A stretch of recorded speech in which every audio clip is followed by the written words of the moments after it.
So I want to share some ideas that I got from a video called Money and Life. Fascinating video. I feel like we should all watch it. And I wrote some notes down that I wanted to share with you because I think it's an interesting conversation to start to explore. So we'll see what comes out. But some of the quotes that I wrote down, that someone said, we live in a society where money has become the objective for anything we can think of. And I definitely agree with that, because think about, well, I'll give you the second quote that I want to share, and then we'll kind of put them together. But someone said, money plays an important role in the lives of every human being, and how we live with money, how we view money, how we use money, touches the core of how we live life. Because if you think about how many times a day we think about money in some way or another, sometimes maybe you're trying to make a decision on something and you think how it's going to impact you financially sometimes. At least maybe for those of us that don't have a shitload of money in the bank. But I feel like sometimes you think, oh, I would love to do the trip, but I can't. Or I would even like something you want to do in the day, some activity that I would love to go out to that fancy restaurant, but how would that affect my family? So it's interesting how we view money, how we view our current finances, how we view even maybe how much, I don't know if you want to say hope or faith we have for the future. But all of those perspectives, whether conscious or typically unconscious, has an even more strong effect.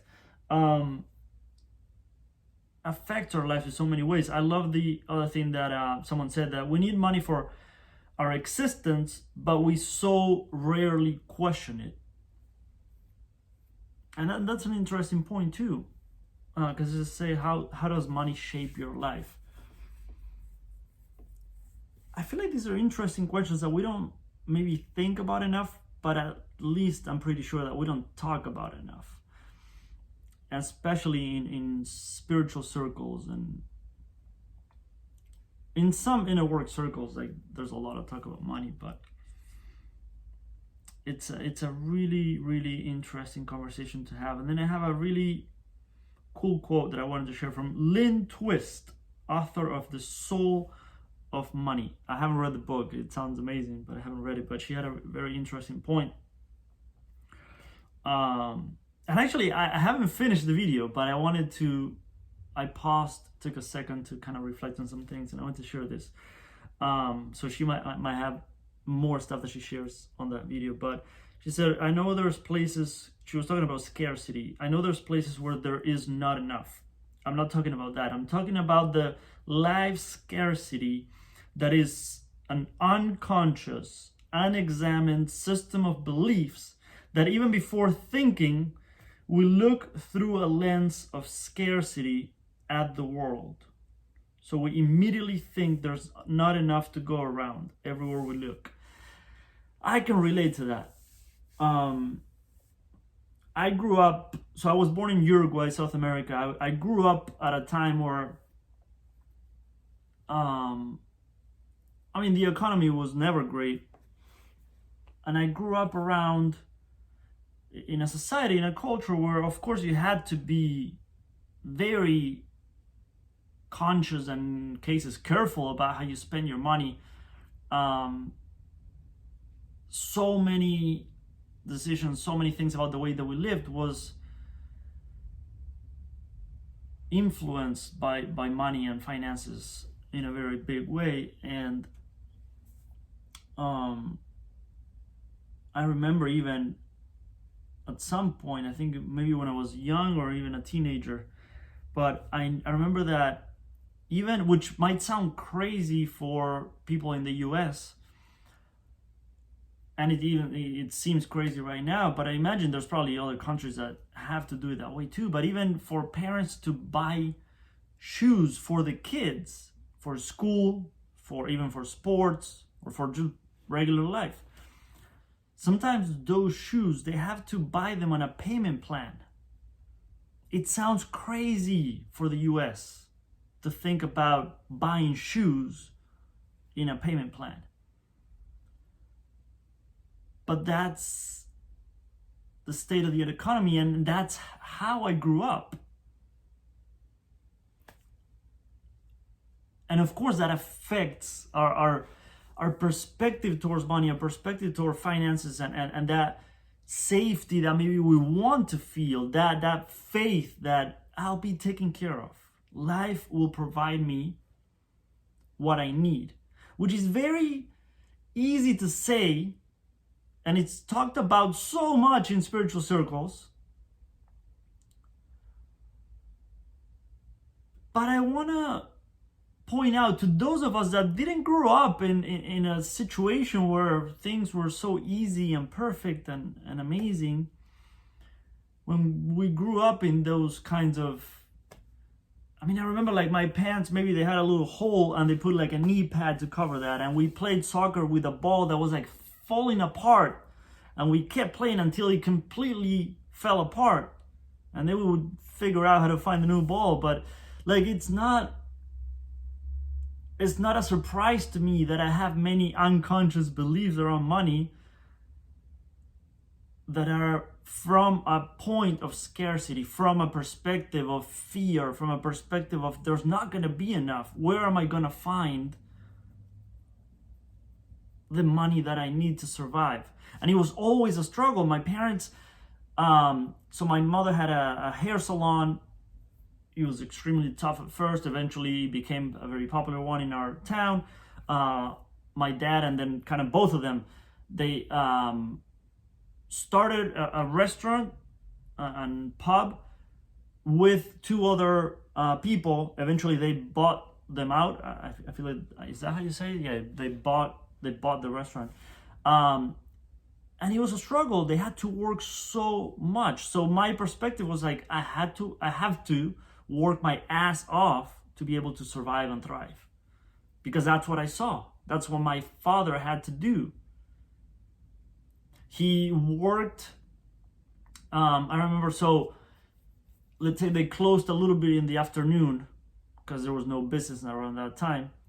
He went home and took a nap to get back at night, work until late hours, because the way that in my country, like, if you go to a bar, if you go to a pub, if you go to a club, they close at like 6 in the morning. It's fucking crazy. Now it's even like 10 a.m. or whatever. It's crazy.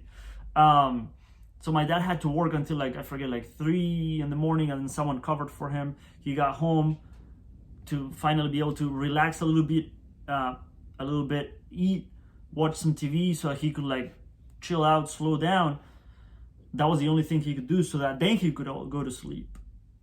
And then he woke up at whatever time to go for lunch at the restaurant. Like, I saw that for a couple of years. I forget how long that really stressful period was. So when someone tells me like, oh, you just gotta believe the money will flow to you.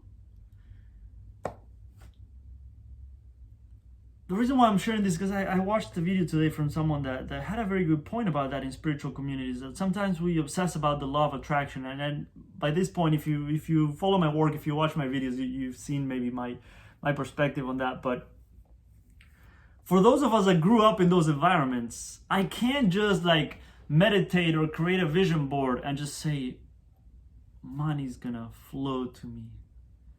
Incredibly easy. And then that's it. That's why I like this deeper exploration. That's why I know and I'm open to the possibility that it takes a little bit more work. It's fine. I'm not hoping that I do one exercise or there's one question or there's one perspective that will completely shift my perspective. It's just like a 180 turn. Everything's amazing and perfect, and I attract money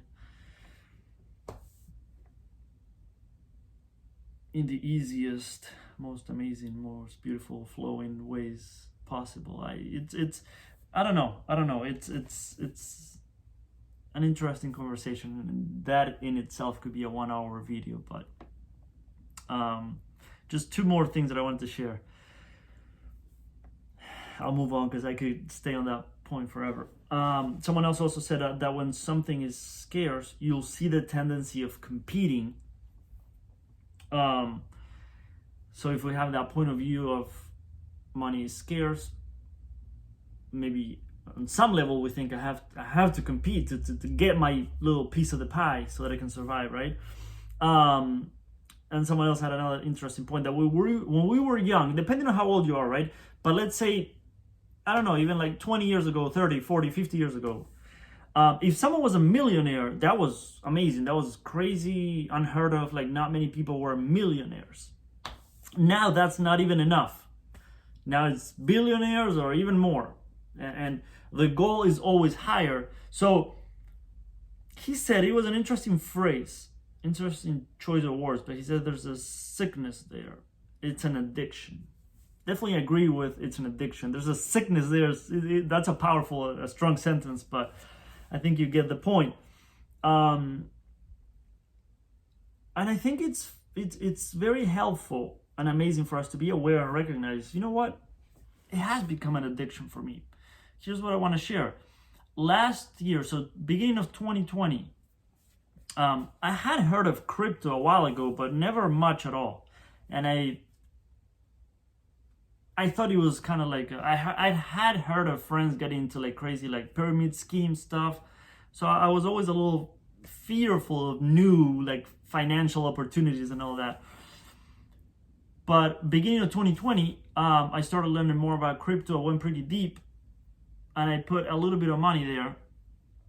And the crazy gains that it gave me in a year, now I put a little more because I'm learning. I'm constantly learning and just trying to learn more. I'm not hoping to become an expert, but I do agree and like the idea of like, yes, work for money and then get your money to work for you. Like, right? That's the idea of investing, right? And it was interesting to notice that now, I don't know who's coming. Now, sorry, now I lost my train of thought because a car just parked here, but I don't think there's anyone coming here. That now that I put a little more and that I'm learning so much, I'm noticing that addictive little pattern tendency of wanting to, of course, like if you found something that doubles your gains or triples your gains, right? If you put $1,000 in and you get 3,000 out, something like that. I mean, who wouldn't want that, right? You keep working, you keep doing your thing, and hopefully it's a job that you enjoy, that you like, which I'm pretty blessed to have. But if I can get that money to create more money, I mean, it's kind of a no-brainer. But I'm trying my best and being very aware of like, okay, now it's getting a little too addictive. Oh, sorry, it's next door. Now it's getting a little too addictive, a little too, like, I'm not liking the energy behind this. I'm not liking, like, it's more of a fear-based thing, like trying to see how much, like finding money that I can just put in there, hoping that it grows. It's interesting to know that the little dance with that relationship with investing in crypto and the possibilities, which are incredible. So I was just wondering, like, is that desire, that addiction, which I think here's another point that I make all the time, like, we need to, I feel like even the word addiction is such a, I don't know if taboo is the right word, but we have so much rejection towards that word. I think we need to kind of normalize the idea that we all have addictions. It could be food, it could be porn, sex, drugs, money. We all have it. We all have some kind of addiction. It could be extremely strong in your life and really affect your life, or it could be more subtle, but it's still affecting your life. So noticing if that desire, getting back to that point, if that desire to invest so much, if that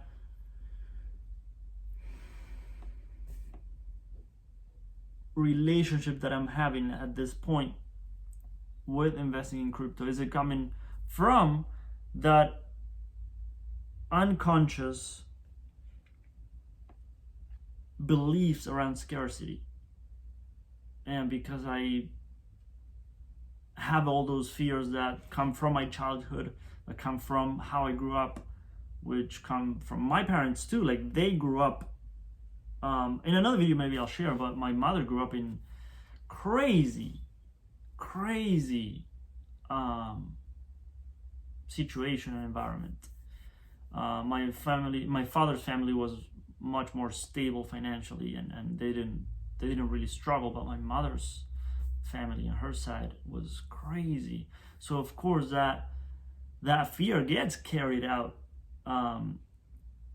from generation to generation. So it's just cool to notice, like, it's my relationship to money now coming from that unconscious fears around scarcity. And then just question that, just play with that. I like the idea from Byron Katie. She has the 4 questions, and the one that I really like, it's a process, but I really like that question of, is it absolutely true? If I have a fear like I won't find money, I won't have enough money to survive, is that absolutely true? Or is it just a belief? Is it just a fear? Which is fine, it's fine.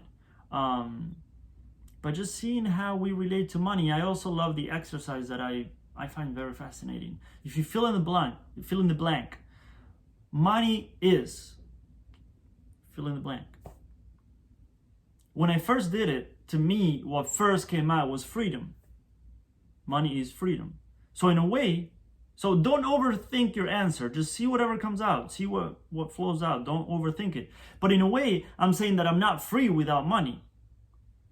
That I only feel free when I have money. Which is a fascinating point of view. And like I said, I can't just journal for 5 minutes and forever shift that perspective. That goes deep. But if you start with that, you're projecting your freedom onto money. So if I don't have money, I don't have freedom. So for some people, that answer might be money is, some people say power. Because people in this group that I'm working, doing all this incredible money work, that's a common thing that comes up. Money is power. So you're projecting your power away to money, and you feel powerless without money. So there's many, it's a fascinating thing to explore. It's a fascinating thing to explore what we project onto money. What fears, insecurities, beliefs we project onto money. So I invite you to do that. So money is, fill in the blank. What comes out for you? No right or wrong. Don't overthink it. What comes out? Sit with that. Breathe. Sit with that. Slow down and breathe. And just explore a little deeper. Is it absolutely true? And just question that belief. Question that belief and explore and go deeper. It's fascinating. I love this topic because I feel like it's very, very interesting that that money is such a taboo topic, and we all have it, we all need it, we all want it, but we don't want to talk about it. So if you want to go deeper with this, join my free newsletter. I'm gonna be announcing, I might do a very, very cool program or some kind of exploration on these topics. I'm excited for that. It's fascinating work, very, very powerful work. So if you want to join my newsletter, you can go to gonzalocorts.com, and it's right there. It's free. You can join, and I'll be announcing some cool stuff. And if you watched this far and there was any value in this video, if you want to give it a thumbs up, that really helps me out. My videos don't reach a lot of people, but if you leave a little thumbs up, a little comment, it will help with the algorithm and it will reach more people, which I think could be extremely helpful. Because I'm not saying that I'm right, but these questions will encourage more questions and deeper exploration. So I hope it helped. Thank you for watching. Have an amazing day.